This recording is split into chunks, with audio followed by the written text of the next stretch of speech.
Hello दोस्तों, मेरा नाम है मिस्टर किशोर और आप लोग देख रहे हैं किशोर की आवाज़।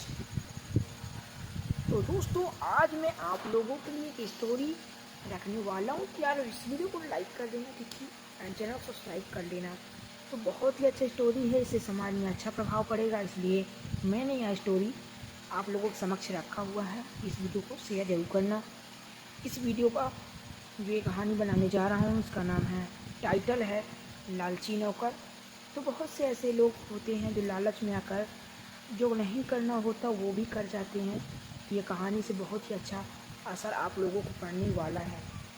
तो दोस्तों, यह कहानी क्या है कि एक सेठ होता है जो बहुत ही ज़्यादा दानी व्यक्ति का होता है, जो बहुत ही ज़्यादा दान करता है। दान करते करते उसका सारा धन समाप्त होने कगार में हो जाता है और वह बहुत दुखी होने लगता है क्योंकि उसके पास धन नहीं है ज़्यादा।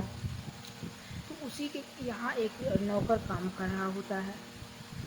तो वो दोनों आपस में रहते थे मिलजुल कर, नौकर भी और सेठ भी। तो एक दिन सेठ जब रात को आराम कर रहे होते हैं, तो आराम करते करते सेठ जी को क्या हुआ कि सपन में एक साधु दिखाई दिए। सपन में जब साधु दिखाई दिए तो वो साधु ने कहा कि मैं कल सुबह पर आपके यहाँ आऊँगा, मुझे छू देना तो मैं सोने का बदल जाऊँगा। तो जो सेठ था वो साधु को प्रणाम करता है और फिर साधु अदृश्य हो जाता है सपन से। फिर अगले दिन जब सेठ उठता है तो वहाँ नौकर भी आ जाता है, काम कर रहा होता है वो उनके घरों में। तो इसके बाद जब साधु वहाँ पे कुछ देर बाद आता है, सुबह ही सुबह आता है कुछ देर बाद, तो जो सेठ था वो स्वप्न की बात उसको याद आई कि मैंने क्या देखा था स्वप्न में। तो स्वप्न वाली बात को याद करके उसने उसको ठीक वैसा ही किया जैसा साधु ने स्वप्न में बताया हुआ था। तो साधु के कहे अनुसार वह छू देता है और वो सोने में बदल जाता है। यह क्रिया बदलते हुए जो लालची नौकर था वो लालच में आ जाता है। जो नौकर वास्तव में था वो लालच में आकर वह सोचता है कि साधुओं के अंदर कुछ तो करामात है जिससे यह सोने में बदल गया। सेठ ने उससे कहा कि यह सारा सोना उठाकर मेरे अंदर रख दो, गरीबों की मदद करने के लिए होगा।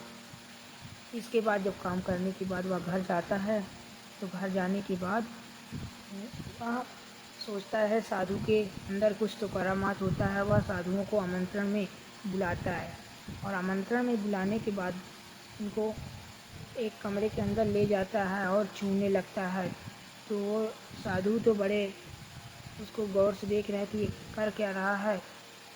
फिर साधु सोच में पड़ गए और जो नौकर था वो अपनी पत्नी कहता है कि इनके लिए लाओ। वह डंडे कटवा के रखा था और डंडे से बारी बारी छूने लगा। जब उन पे कोई असर न हुआ तो उनको पीटना शुरू कर दिया और साधु ने चीखना चिल्लाना शुरू कर दिया।